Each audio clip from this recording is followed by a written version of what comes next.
어떤 교수님이 이제 교인을 네 종류로 분류를 하셨더라고요. 재미있는 것 같아서 몇 가지 말씀드려보도록 하겠습니다. 안개 교인이 있대. 안개 교인. 안개가 뭐예요? 안개가 갑자기 나타났다가 씩 사라지죠.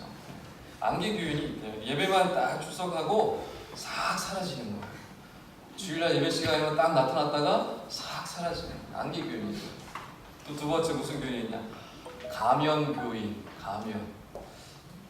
그러니까 이제 깊은 나눔과 교제는 없고 잠깐 예배 시간에 와서 가면을 썼다가 또 집에 가서 가면 벗고 살아가는 가면 교인. 그다음에 쇼핑몰 교인이 있대요. 쇼핑몰 교인. 쇼핑몰 가면 여러분 어떻게 하세요? 원하는 거 이렇게 탁탁탁. 그렇듯이 교회에 나와서 자기가 원하는 것만 싹싹싹 가져가고 뭔가를 베풀고 해주진 않고 자기의 필요만 챙겨가는 교인을 쇼핑몰 교인이다라고 얘기해요. 마지막으로 유목민 교인이 있대요. 유목민 교인. 뭘까요? 유목민은 어떻게 살아가죠? 이렇게 옮겨 다니죠. 자기의 필요를 따라서 여기 왔다가 여기 좀 안 맞네. 그러면 저기 갔다가 또 저기 갔다가 저기 갔다가. 의미 있는 교회는 안개 교인, 가면 교인, 쇼핑몰, 유목민 교인이 없는 것 같아요. 할렐루야. 여러분 왜 이런 얘기를 할까요? 세상에서 이렇게 우리 성도들에 대해, 교인들에 대해서 이런저런 얘기들을 하게 될까요? 그래서 아마도 많은 우리 성도들이 교회의 본질이 무엇이고 교회가 어떠한 목적을 가지고 존재하는지에 대하여 인식을 하지 못하기 때문에 아닌가라는 생각을 해보게 됩니다. 여러분 교회의 본질은 무엇입니까? 자아실현하는 곳인가요? 여러분 자아실현하는 곳이 자아실현하기 위해서 이 자리에 앉아 계신가요? 여러분의 꿈을 이루기 위하여서 이 자리에 앉아 계신가요? 여러분의 어떤 상처를 위로받기 위해서 여기 앉아 계신가요? 여러분의 필요한 것을 채우기 위해서 혹시 이 자리에 앉아 계신가요? 교회는 그런 곳이 아닙니다. 교회는 예수 그리스도의 피로 말미암아 은혜 받은 자들이 모여서 하나님을 찬양하고 하나님께 영광 돌리기 위하여 왕같은 제사장으로 살기 위하여 그리스도의 제자로 살기 위하여 즉 흩어지기 위하여 모이는 곳이 여러분 교회인 줄 믿으시기 바랍니다. 바로 그런 교회가 꿈이 있는 교회가 되어야 하는 것입니다. 오늘 18장 말씀을 보면 아브라함의 모습이 바로 지금 이 시대에 하나님께서 요구하시는 진정한 교회의 모습이 담겨져 있고 또 이 시대의 성도로서 어떻게 살아가야만 하는지에 대한 얘기를 해주고 있습니다. 그래서 오늘 말씀 우리가 좀 잘 살펴봤으면 좋겠고 여러분 각자에게 하나님께서 원하시는 뜻이 무엇인가 나를 지금 이 시대에 주님의 품으로 불러주신 이유와 목적이 무엇인가를 다시 한번 깨달으시고 그렇게 살기로 다짐하고 나가시는 시간 되시기를 주님을 먼저 축원합니다. 여러분도 잘 아시겠지만 아브라함이 12장에 창세기 12장에 하나님께 부름을 받습니다. 그리고 그 이후에 믿음의 삶의 여정을 살아가죠. 그리고 아브라함의 얘기가 어디서 끝나냐면 창세기 25장에서 끝을 맺습니다. 12장에서 시작을 해서 25장까지 많은 분량의 아브라함에 대한 얘기를 하고 있는데 12장에서 25장까지의 얘기 중에 오늘 말씀은 18장에 대한 말씀입니다. 정확히 어디입니까? 아브라함의 여정의 정 가운데 얘기예요. 중요할까요? 중요하지 않을까요? 아브라함의 여정의 시작도 중요하고 마침도 중요하지만 그 중간은 그의 삶의 본질이 무엇이고 그 아브라함의 존재 이유가 무엇이고 아브라함 하나님께서 부르신 존재의 목적이 무엇인지를 정확히 보여주고 있기 때문에 이 중간에 있는 18장은 너무너무 중요한 말씀입니다. 그래서 오늘 본문을 가만히 보면 18장에서 19장에 이르는 이 많은 분량에 해당하는 거죠. 이 분량을 가만히 살펴보면 굉장히 짧은 시간에 대한 내용이라는 것을 알 수가 있어요. 굉장히 짧은 시간인데 이 두 장에 걸쳐서 말씀하고 있다는 것은 그만큼 굉장히 중요하다는 의미가 있고 하나님께서 말씀하시고자 하는 내용이 많다라는 얘기를 하고 계신 것이죠. 18장 1절을 우리가 읽었는데 1절 말씀에 보면 하나님께서 아브라함에게 나타나신 때가 언제쯤이에요? 시간이 나와 있죠? 성경을 보시고 몇 시쯤일까요? 뭐라고 표현되어 있습니까? 날이 뜨거울 때에. 이거를 우리 보통 정오라고 하면 낮 12시 정도 되는 거죠. 낮 12시부터 시작된 얘기예요. 낮 12시부터. 지금 11시 반인데, 그러니까 지금 낮 뜨거울 때 시작된 얘기인데, 19장 27절에 가보세요. 19장 27절에 가보시면 다 같이 한번 읽어보겠습니다. 19장 27절 넘기면, 한장 넘기면 있죠. 19장 27절 아브라함이 시작.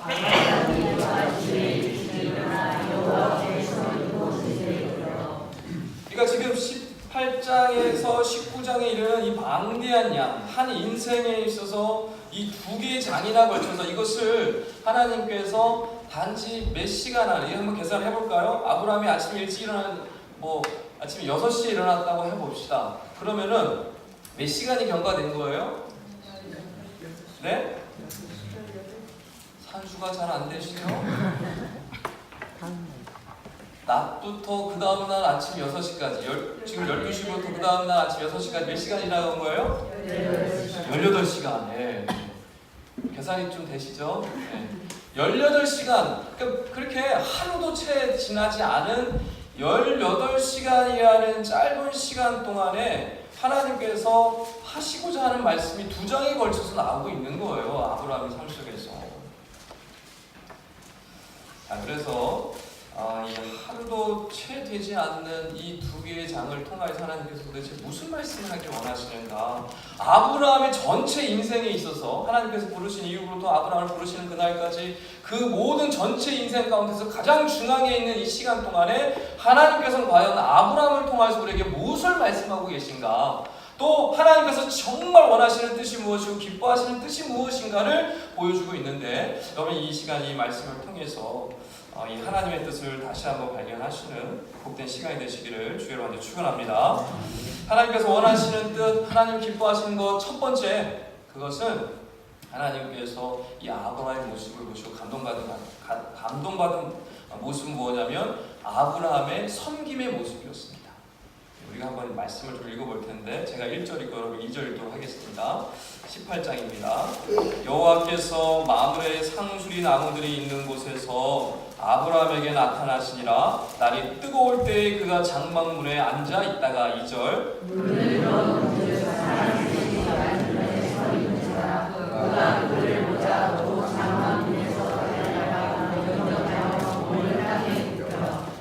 이스라엘은 낮이 굉장히 뜨거워요. 40도가 넘어가니까. 그러니까 낮에 사람들이 활동을 할까요? 안 할까요? 활동을 잘 하지 않습니다. 낮에 활동을 잘 안 해요. 그런데 지금 아브라함은 문 곁에 앉아서 있어요. 그러면서 지금 밖을 보고 있습니다. 그러나 때마침 그때 아무도 활동하지 않는 그 시간에 사람 셋이 나타났어요. 그것을 아브라함이 보았습니다. 우리는 이 존재들이 누구인지 알죠? 천사인 것을 알고 있죠. 그러나 아브라함은 천사라고 보지 않았고 세 사람으로 보았습니다. 3명의 나그네로 보았을 뿐이에요. 그런데 그 나그네를 아브라함이 어떻게 합니까? 극진히 대접합니다. 극진히.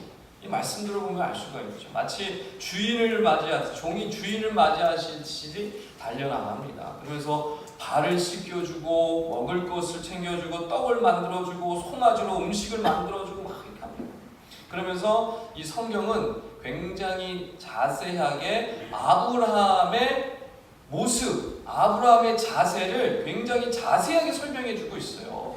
그들을 섬기는 그의 아브라함의 모습을 구체적으로 묘사를 하고 있는데, 보면 2절 말씀을 한번 보세요. 그들을 보자마자 곧 장막문에서 뭐예요? 달려나가요. 보자마자 화다닥 달려나간 거예요. 그 다음에 6절에 보시면 아브라함이 급히 장막으로 또 달려가요. 급히 또 장막으로 막 달려가요. 또 7절에 보면 아브라함이 또 가축되어 있는 곳을 어떻게 해요? 막 달려가요. 막 달려가. 그러니까 지금 그들을 보자마자 그들을 그들을 맞이하려고 후다닥 달려가고 또 그들에게 먹을 것을 차려주기 위해서 장막으로 후다닥 달려가고 또 그 직접 가축 우리로 막 달려가가지고 음식을 해가지고 또 요리 만드는 하인한테 열심히 빨리 만들라고 급히 달려가서 또 요리하도록 하고. 여러분, 아브라함의 모습이 어때요? 느긋해 보입니까? 굉장히 급박해 보입니까? 급박해 보이죠. 저는 이 장면을 보면서 마치 좋은 서비스를 해주는 레스토랑에 있는 웨이터가 생각이 나요. 여러분, 고급 레스토랑 안 가보셨죠? 가면 어떻게 해요? 웨이터가 후다닥 달려 나옵니다. 90도로 그냥 인사를 하면서 어서 오십시오 하면서 자리를 이렇게 인도를 해주죠. 그리고 자리에 가면 어떻게 합니까? 또 주문 어떻게 하실 거냐고. 그럼 주문을 딱 하면 알겠습니다. 금방 갖다 드리겠습니다. 가서 또 주방에 가서 또 요리를 받아 와가지고 어떻게 합니까? 하나하나 설명하면서 공손하게 이렇게 막 하죠. 그럼 옆에서 어떻게 하겠어요? 서 있어요, 이렇게. 그래서 주문하고 잘 드시는지 필요한 게 무엇인지를 옆에서 물이 떨어지면 어떻게 해요? 또 와서 안 가보셔서 잘 모르시죠? 한번 가보세요, 좀. 고급 레스토랑 한번 좀 가보세요. 그러면 이제 와서 물도 막 이렇게 따라줘요, 이렇게. 저도 많이 안 가봤어요. 물을 막 따라주고 필요한 거 없냐고 막 그렇게 해요. 철저히 추종하면서 섬기는 모습으로 나아갑니다. 그러니까 아브라함의 모습을 보면 마치 이런 모습이에요. 하나님께서 이런 아브라함의 모습을 보시고 어떤 마음이 들었을까요? 어떤 마음이 들었을까요? 가봤어야지 알지. 가봤어야지. 어떤 마음이 들었을까요? 너무너무 하나님께서요 기분이 좋으셨어요. 너무 기분이 좋으셔서 아브라함한테 그동안 숨겨놨던 비밀을 막 털어놓기 시작합니다. 여러분, 기분 좋으면 어떻게 해요? 막 얘기를 하죠. 기분 좋으면 막 속에 있는 말을 막 하잖아요. 하나님께서요 그동안 감춰뒀던 비밀 얘기들 막 하시면서 축복의 말씀들을 막 해주기 시작합니다. 아브라함에게. 여러분, 아브라함이 이렇게 떡을 잘 대접해서 또 송아지 음식을 잘 이렇게 요리해서, 물론 그건 기쁘게 맛있게 드신 것도 있겠지만 근본적으로 무엇을 본 걸까요? 아브라함의 중심을 보신 것이죠.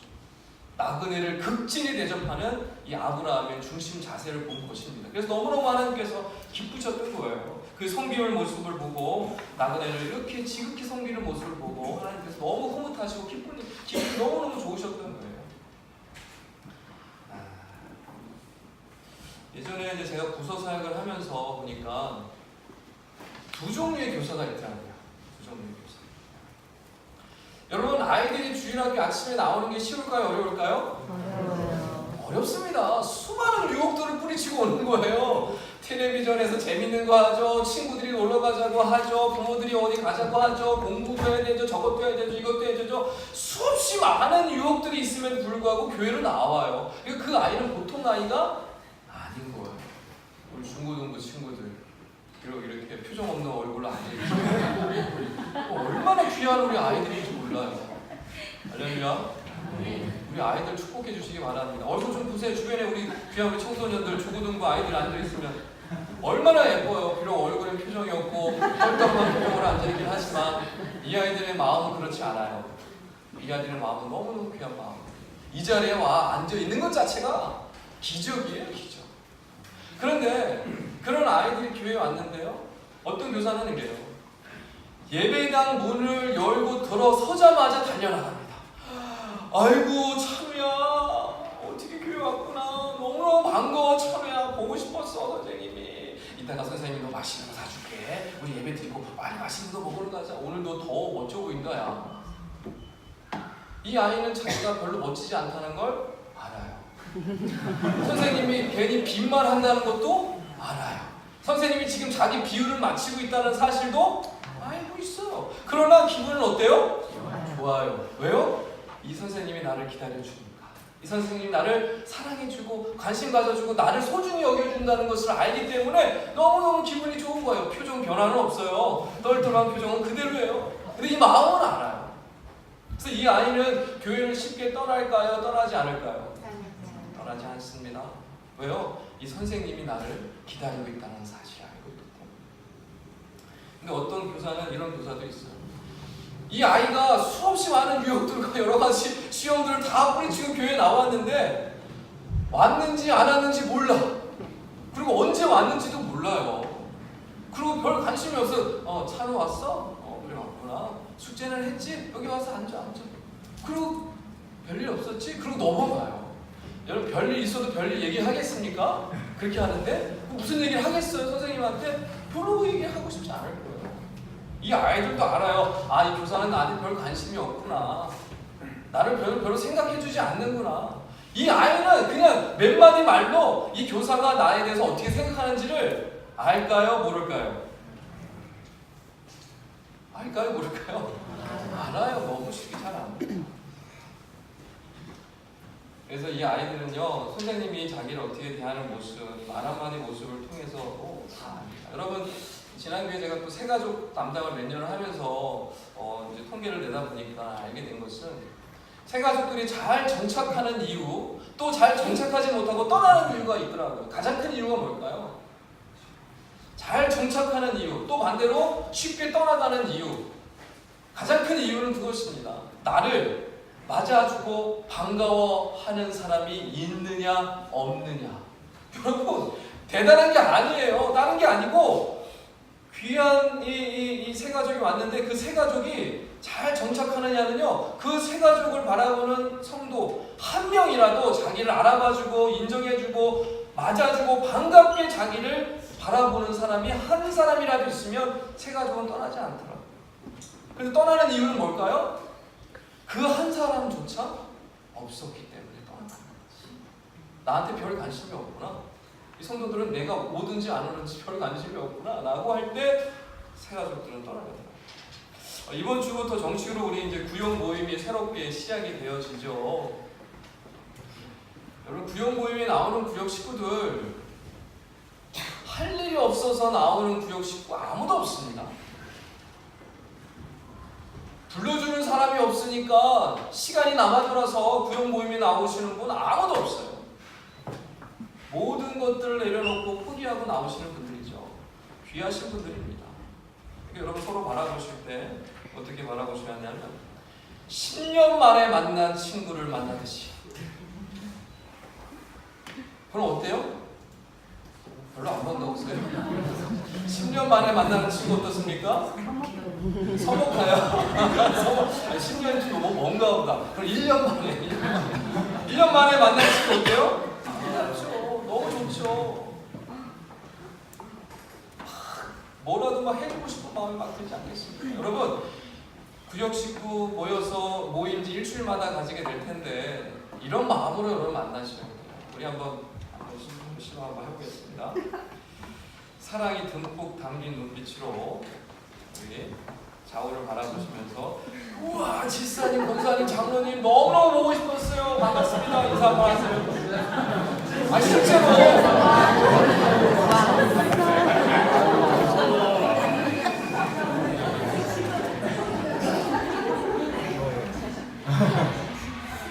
근데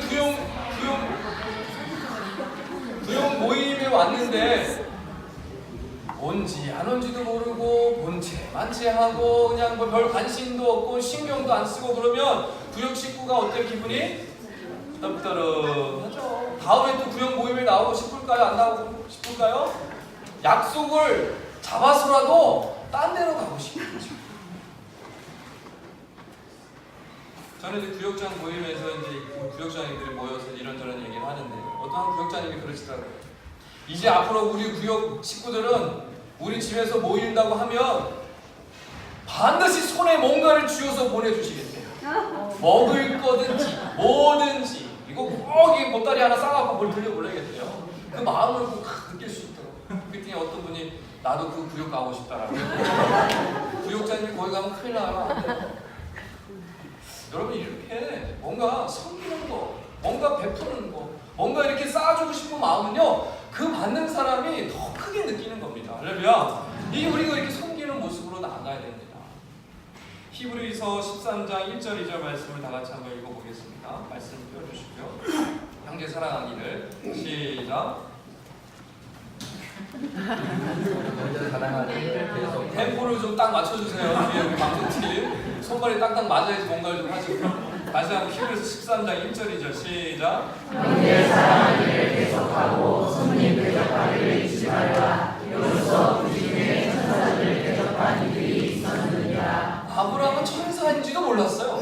아브라함은 나그네인 줄 알았어요. 나그네를 어떻게 섬겼어요? 주인 섬기듯이 했어요. 나그네 지나가는 사람을 그냥 모른 체 하고 그냥 가라, 그냥 물 한 모금 던져주고 그냥 알아서 갈 길 가시오라고 할 수 있어요. 그러나 아브라함은 절대 그렇지 않았어요. 그 사람을 맞이하면서 주인을 대하듯이 달려나가서 급히 달려나가지고 발 씻겨주고 이렇게 맞이해주고 이 음식 차려주고 섬기고 막 뛰어다니면서 그 모습이 너무너무 귀하니까 천사들의 놀라운 그 하나님의 역사하심으로 얼마나 축복의 말씀들을 전해주십니까? 마태복음 24장 40절 말씀, 주님께서도 비슷한 말씀을 하십니다. 다 같이 읽겠습니다. 내가 진실로. 시작.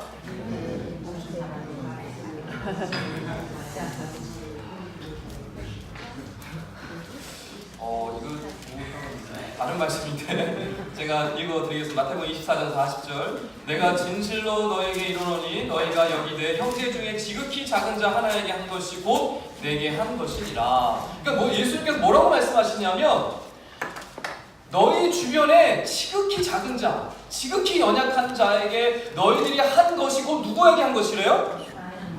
주님께 한 거예요. 여러분, 삶 통하여서, 교회 생활 통하여서, 신앙생활 통해서 내가 주님을 섬겨야지, 내가 열심히 주님을 섬긴다고 말을 하고 고백을 하고 신앙생활 하잖아요. 근데 주님은 뭐라고 말씀하시는 거예요? 나를 섬기는 곳은 곧 내 옆에, 네 주변에 있는 작은 자, 연약한 자, 지극히 부족해 보이는 그 영혼을 섬기는 곳이 곧 누구를 섬기는 것이라는 거예요? 주님을 섬기는 것이라고 말씀하고 있습니다. 여러분, 우리가 주님을 섬기는 것은 멀리 있는 것이 아닙니다. 여러분, 주변에 있는 연약한 자들, 불쌍해 보이는 영혼들, 참 부족하고 여러 가지 고통 가운데, 연약한 가운데 있는 영혼들, 그 영혼을 섬기고 그 영혼을 위해서 베풀 때에 주님이 뭐라 그러시냐? 잘했다. 네가 나를 목마를 때 물을 갖다 줬고, 헐벗을 때 옷을 갖다 줬고, 갇혔을 때 나를 풀어줬구나. 고맙다. 그렇게 주님이 말씀하시는 것입니다. 여러분, 주님을 섬기는 것은 멀리 있는 것이 아닙니다. 사랑하는 여러분, 우리는 우리에게 허락된 그 영혼들을 섬기기 위해서 부름 받은 줄 믿으시기 바랍니다. 아브라함은요, 그 나그네를 지극히 섬겼어요. 극진히 섬김으로 말미암아 결국 하나님의 마음을 기쁘게 해드렸고 하나님이 예배해 주신 놀라운 축복들, 놀라운 비밀의 복락들을 받아 누리는 놀라운 역사를 경험했던 것입니다. 우리 주변에 있는 영혼들을 섬길 때 주님은 동일한 말씀을 해주십니다. 우리 주변에 있는 영혼들을 섬길 때, 연약한 지체를 섬길 때 그게 바로 나를 섬기는 것이고 그게 바로 너희가 하나님의 놀라운 복락을 받아들이는 길이다라고 말씀해 주시는 것이죠. 이제 여러분, 각자의 자리에서, 또 부서에서, 또 각 가정에서, 또 각 구역에서 여러분에게 주어진 그런 영혼들을 바라보면서 오늘 아브라함이 그렇게 극진히 섬겼듯이 여러분은 주변에 있는 영혼들을 극진히 섬기시고 그리함을 통하여 하나님의 마음을 기쁘게 해드리고 하나님이 맡겨주신 귀한 사명들을 잘 감당해 나가시는 저와 여러분들 되시길 주의 이름으로 축원합니다. 하나님께서요, 이 아브라함의 대접을 받으시고 비밀 두 가지를 말씀해 주십니다. 너무너무 좋았어요. 대접을 받고 첫 번째는 아브라함에게 아들이 1년 후에 나올 것이라고 얘기하십니다. 1년 후에. 지금까지 정확한 기간을 말씀해 주신 적이 없었어요. 근데 이제 정확히 말씀해 1년 후에 아들이 있을 것이다. 그랬더니 누가 웃어요? 사라가 지금 나이가 몇 살인데 지금 애를 낳으면 빵빵 찍혀라 막 이렇게 웃은 거예요. 그랬더니 하나님께서 왜 사라가 웃느냐? 웃는 걸 보신 것이죠. 숨어서 웃었는데 그걸 보신 거예요. 근데 어쨌든 하나님께서 1년 후에, 정확히 1년 후에 아들이 있을 것이라는 놀라운 비밀을 가르쳐 주시고 얼마나 기뻤을까요, 아브라함? 그리고 두 번째 비밀을 가르쳐 주시는데 그것은 뭐냐면 이제 곧 소돔과 고모라를 심판하실 것이라는 그 하나님의 놀라운 비밀을 말씀해 주십니다. 근데 여러분, 그 심판의 메시지를 들은 아브라함의 마음이 어땠을까요? 그 소돔과 고모라에는 누가 살고 있어요? 아브라함이 그렇게 자식처럼 아끼는 조카 롯이 있습니다. 그렇게 사랑하고 아끼는 그 조카 롯이 그곳에 살고 있어요. 근데 그곳을 하나님께서 어떻게 하신다는 거예요? 심판하시겠다라는 것을 알게 됐어요. 그랬더니 아브라함이 마음이 어떻겠습니까? 두 번째로 하나님께서 아브라함이 어떤 모습을 보시고 기뻐하시고 정말 좋아하셨느냐? 두 번째로 아브라함의 끝까지 포기하지 않는 모습을 보고 하나님께서 너무너무 기뻐하셨어요. 포기하지 않는 그 아브라함의 중심을 보셨습니다. 22절, 18장 22절, 23절을 같이 읽을 때 제가 22절, 여러분 23절 읽겠습니다. 그 사람들이 거기서 떠나 소돔으로 향하여 가고 아브라함은 여호와 앞에 그대로 섰던 23절. 아브라함이 가까이 나아가되 주께서 우리를 아기와 함께 하셨나이까. 천사들이 아브라함을 떠나서 소돔을 향해서 출발을 했어요. 그런데 아브라함은 어떻게 하고 있습니까? 여호와 앞에 떡하니 서 있습니다. 그리고 하나님께 이제 담대히 강구하기 시작하죠. 하나님, 의인까지 정말 죽이시겠습니까? 의인까지 심판하시는 게 맞습니까? 이게 정의로운 하나님 맞으십니까? 라고 하면서 막 따지기 시작해요. 막 상상할 수도 없는 지금 일들을 지금 아브라함이 하고 있는 것입니다. 여러분, 사실 모든 것이 결정된 상황이에요. 하나님께서 천사들을 동반하여서 이 땅에 내려와서 소돔과 고모라를 향해 달려가는 것은 이 가고 계신 이유는 무엇입니까? 이미 소돔과 고모라를 어떻게 하기로 작정하신 거예요?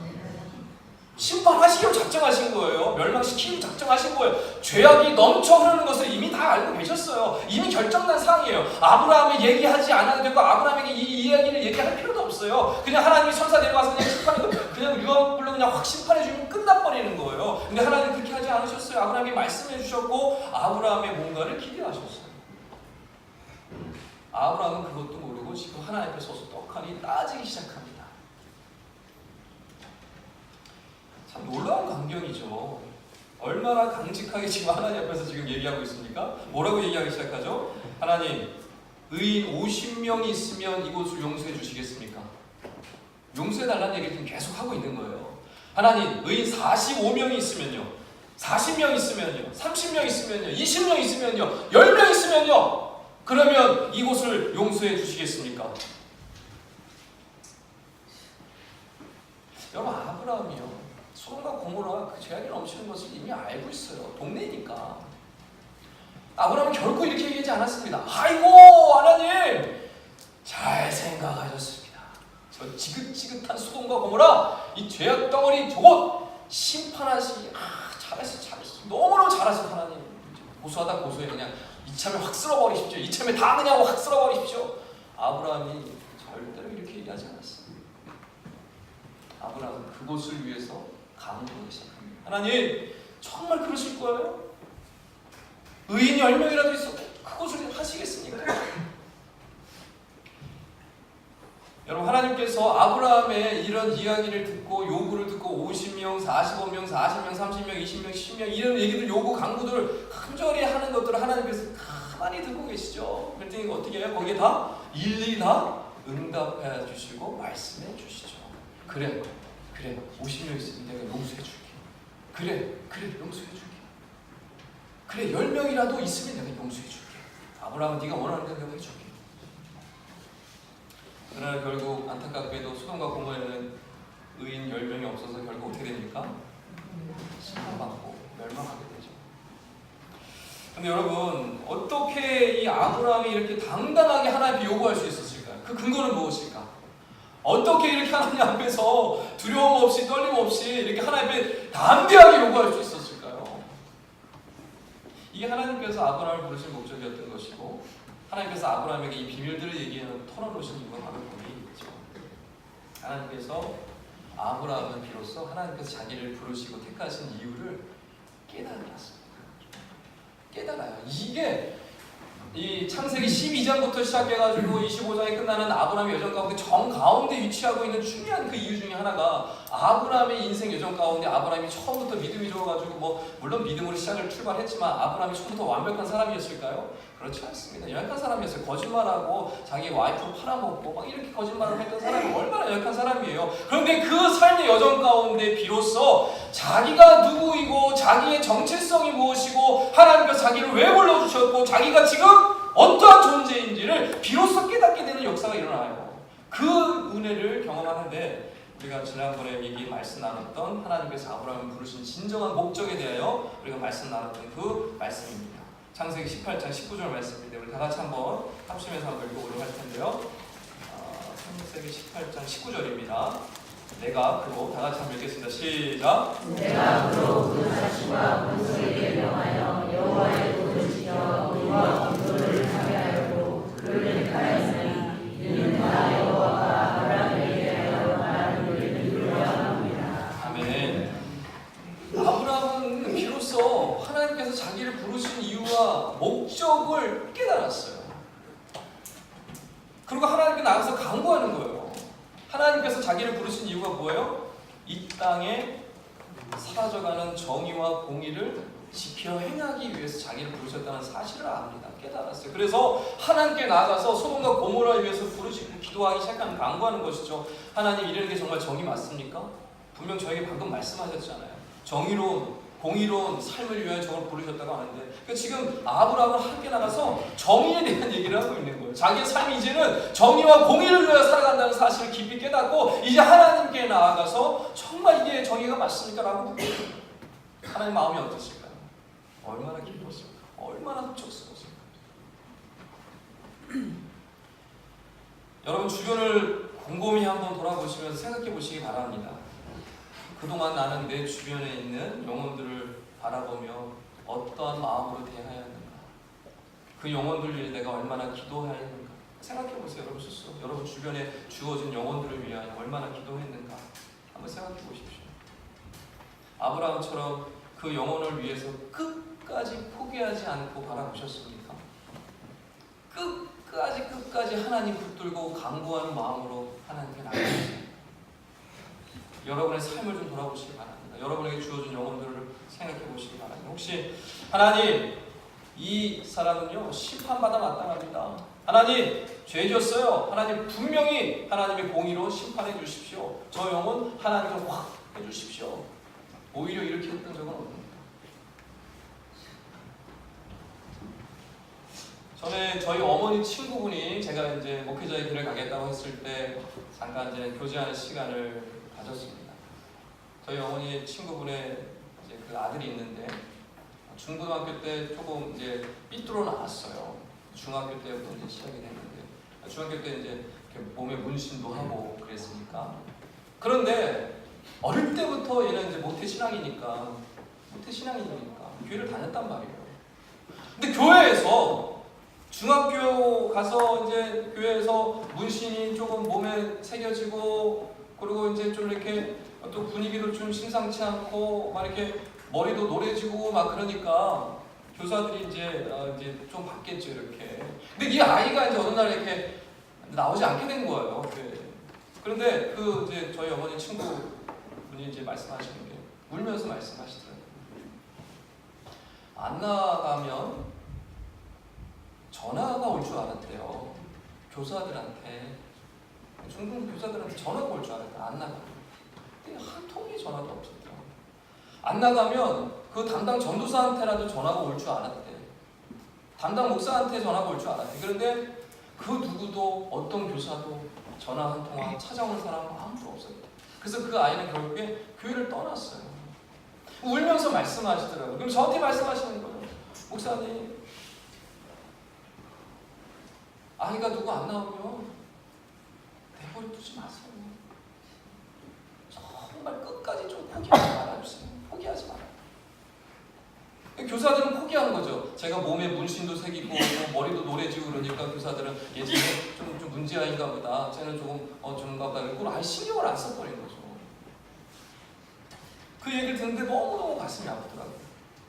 그 아이가 교사가 조금만 관심을 갖고 신경을 썼으면 교회에 나올 수 있었어요. 근데 그렇게 하지 않으므로 그냥 세상으로 가버렸어요. 여러분, 한 가지 잊지 말아야 될 것이 있습니다. 그것은 뭐냐면 저나 여러분이나 지금 이 자리에 있는 것은 누군가 여러분을 포기하지 않고 끝까지 기도하였기 때문에 저나 여러분이 이 자리에 앉아있는 줄 믿으시기 바랍니다. 여러분 스스로 잘나서 이 자리에 있지가 않습니다. 여러분 절대로 그렇게 생각하시면 안 돼요. 여러분 신앙생활 잘해서 내가 이 자리에 있는 것이, 내가 열심히 신앙생활 내가 이 자리에 있는 것이 은혜받고 축복받는 것이지, 여러분 그게 아닙니다. 여러분을 위해서 포기하지 않고 기도하신 분이 있고요, 여러분을 위해서 보이지 않는 곳에서 열심히 섬기고 간구하였던 분들이 계셨기 때문에 우리가 지금 여기에 있는 것입니다. 만약 그 사실을 알고 있다고 한다면 내 주변에 허락된 그 영혼들을 어떻게 내버려둬요? 어떻게 포기하고 어떻게 신경 안 쓸 수가 있겠습니까? 내가 정말 은혜를 받았다면 절대 그렇게 할 수가 없는 것이죠. 야고보서 5장 16절에 이런 말씀이 있습니다. 다 같이 한번 읽어볼 텐데요. 야고보서 5장 16절입니다. 그러므로 시작. 그러므로 너희들께서 고백하며 우리는 그냥 위하여서 소통하라. 의인의 감함을 역사하는 이뿐이니라. 아멘. 서로 고백하래요. 이게 굉장히 중요한 말씀입니다. 서로 고백하셔야 돼요. 죄를 서로 고백하셔야지 우리가 사는 길이에요. 또 서로 뭐 하래요? 기도하래요. 서로 기도하셔야 합니다. 공동체는요, 기도하는 거예요. 서로 기도해 주는 거예요. 그러면 그 기도하는 그 기도의 역사는 어떻습니까? 큽니다. 하나님께서 그 기도를 반드시 들어주시고 응답해 주셔서 놀라운 역사를 주신다고 말씀해 주십니다. 우리 베드로후서 3장 9절 말씀 한 번 더 읽도록 하겠습니다. 베드로후서 3장 9절입니다. 주의 약속은 시작. 주의 약속은 너희를 돌아가고 생각하는 것 같이 그런 것이 아니라 우리 주께서 너희를 위하여 오래 참사 아무도 멸망하지 아니하고 다 회개하게 이르기를 원하시느니라. 할렐루야. 하나님께서는요 참으시고 계세요. 기다리고 계세요. 왜요? 한 영혼이라도 더 회개하기를 원하시기 때문에. 멸망에 이르기를 원하지 않습니다. 하나님은. 그런데 우리가 포기하고 있다면, 우리가 내버려두고 있다고 한다면 도대체 누가 그 사람에게 강구하며 누가 그 사람을 위하여 끝까지 부르시겠습니까? 누가? 여러분, 하나님은 기다리고 계십니다. 하나님은 포기하지 않으십니다.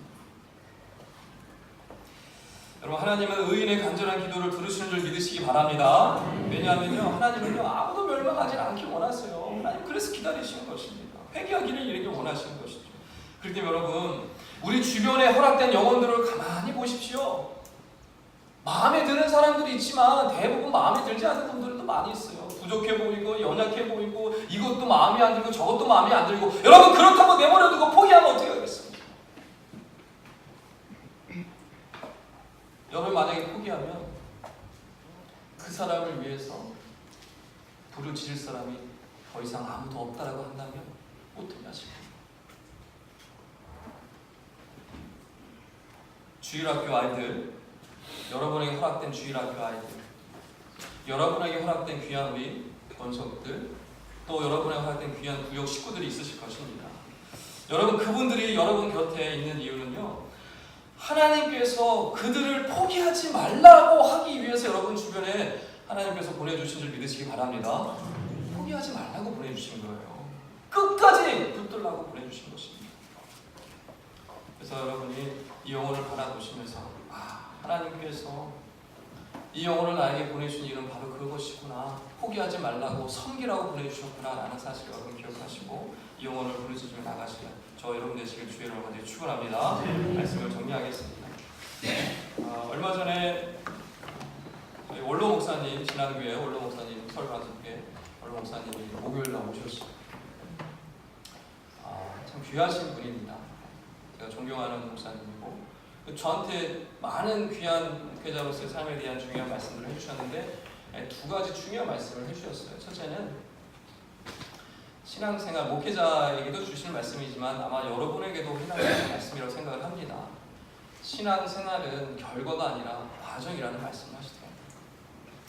여러분, 무슨 결과를 향해 달려가고 있는 건 중요합니다. 세상은 결과를 향해 달려가니까요. 무엇을 이루고 사업을 이루고 성공하고 돈을 많이 벌고 집을 장만하고 차를 구입하고 좋은 직장에 들어가고 해가지고 막 사는 게 그 목적이 항상 마지막에 그게 그 목적의 결론이 정해져 있어요. 그것을 향해 달려갑니다.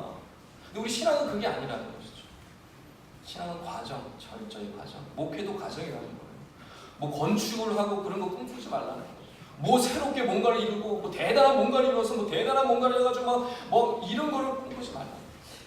지금 현재 이 순간이 너무너무 중요하니까 이 과정을 중요하게 여기라. 매 순간을 소중히 여기라고 말씀하시더라고요. 저는 너무너무 감사해요. 그 말씀 듣고 다시 한번 제가 제 자신을 돌아보고 지금 목표를 돌아볼 수 있었어요. 여러분, 신앙생활은 뭔가 다를까요? 뭐 결론을 향해 달려가십니까, 여러분? 뭔가를 향해 달려가고 있습니까? 무엇을 이루기 위해 달려가고 있습니까? 여러분, 지금 현재 여러분 주변에 있는 영혼이 너무너무 중요하다는 사실을 기억하셨으면 좋겠습니다. 여러분에게 맡겨진 지금 현재의 직분이 엄청나게 중요하고 그 무엇과도 바꿀 수 없는 소중한 직분이라는 사실을 기억하셔야 합니다. 이 시간이 지나버리면 끝나버립니다. 더 이상 돌이킬 수가 없습니다. 지금 너무너무 중요한 시간을 우리가 보내고 있고 너무너무 귀한 영혼들을 우리가 바라고 있다는 사실을, 이 과정이라는 사실을 여러분 반드시 기억하셔야 합니다. 두 번째 말씀해 주신 것이 있어요. 목회는 성공이 아니다, 성김이다. 목회는 성공이 아닌데 지금 많은 목회자들이 성공을 향해 달려가고 있다는 거예요. 자기 영광 누리기 위하여, 존경받기 위하여, 뭔가를 이루기 위하여, 성공을 누리기 위하여 달려가고 있다. 이 한국교회가 너무너무 지금 심각한 병에 걸렸다는 것입니다. 목회자는 철저히 섬기기 위해 부름받았다, 그 얘기를 하시더라고요. 근데 여러분, 목회자에게만 해당하는 말씀일까요? 그런 것 같지 않아요. 여러분, 성공을 위해서 이 자리에 앉아 계십니까? 아니면 섬김을 받기 위해서 이 자리에 앉아 계십니까? 여러분, 우리는 섬김을 위하여 부름받은 존재인 줄 믿으시기 바랍니다. 그게 바로 진정한 그리스도인이요, 진정한 교회인 것입니다. 세상은 끊임없이 경쟁 구도 속에 비방하며 비판하며 자기가 살다 남기 위하여 상대방을 죽이는 그런 세상입니다. 약육 강식의 이 시대입니다. 지금 선거 운동하는 거 보세요. 건전한 계획과 좋은 플랜을 가지고 이렇게 좋은 나라를 이루겠다라고 유세하면서 건전하게 이렇게 선거 운동하시는 분 있으면 저한테 얘기 좀 해주세요. 제가 가서 그냥 그분 찍어달라니까 찍어줄게요. 지금 선거 운동 어떻게 하고 있습니까? 시끄러워요. 찬이가 지금 중이에요, 중이. 중인데 벌써 알고 있어요. 선거 유세가 너무 시끄럽다는 거예요. 짜증난다는 거예요. 정말 저도 그래요. 너무 짜증나요. 비방해요. 맨날 비방하는 게, 아니 선거 유세 나와서 앞으로 얼마나 정의와 공의를 위해서 살아갈지, 또 자기가 어떻게 살아갈지, 어떻게 섬길지, 어떤 귀한 이 시를 만들지, 이 동네를 만들지, 그 구체적인 얘기에 대한 중요한 구체적인 플랜, 이런 것들을 좋은 얘기들을 하는 게 아니라 상대 누구는 뭘 못했고 상대 누구는 뭐가 잘못이고 어쩌고저쩌고 계속 이 얘기만 하고 있어요. 세상은 그렇다 쳐요. 세상은 그렇다 쳐요. 왜요? 하나님을 믿지 않고 예수를 알지 못하니까. 그러나 교회 안에서조차 섬김과 희생은 사라져가고 섬김만 받으려 하고 비방하며 정죄하며 비판하고 살아가고 있다면, 여러분, 세상과 교회가 다른 게 뭐가 있어요? 하나도 다를 게 없는 거예요. 하나님께서 원하시는 것이 무엇입니까? 아브라함의 모습을 통해서 우리에게 말씀을 주시는 것이 무엇입니까, 여러분? 섬기라는 거예요. 섬기라는 거예요. 할렐루야. 우리는 섬기기 위해 부름받았다는 거예요. 그 섬김을 통하여 하나님의 마음이 감동되어지고 하나님의 역사가 일어나는 것을 알라는 것입니다. 또 무엇입니까? 포기하지 말라는 거예요. 왜 포기하냐는 거예요. 이 영혼, 하나님 보내신 영혼 끝까지 포기하지 말라는 것입니다. 그 포기하지 않을 때 하나님께서 너무너무 기뻐하시고 그 영혼을 주님께로 인도하고 살려주고 하나님의 놀라운 역사와 생명의 능력을 경험케 하신다라고 말씀해 주신 것입니다. 여러분, 바라옵기는 여러분이 속한 가정에서, 또 직장에서, 또 부서에서, 우리 교회에서, 여러분이 거하는 곳에서 정말 이 섬기기 위하여 여러분 부름받았다는 사실, 그리고 내가 끝까지 나에게 맡겨주신 영혼 포기하지 않기 위하여 하나님께서 나를 부르셨다는 사실을 기억하시고 정말 그것을 이루어드리는 말미암아 하나님의 마음을 시원케 해드리고 주의 마음을 기쁘게 해드리는 말미암아 하나님께 주신 사명들을 잘 감당해 나가시는 우리 꿈이 있는 게 모든 성도님 다 되시기를 주의 많이 축원합니다. 기도하겠습니다. 하나님 감사합니다.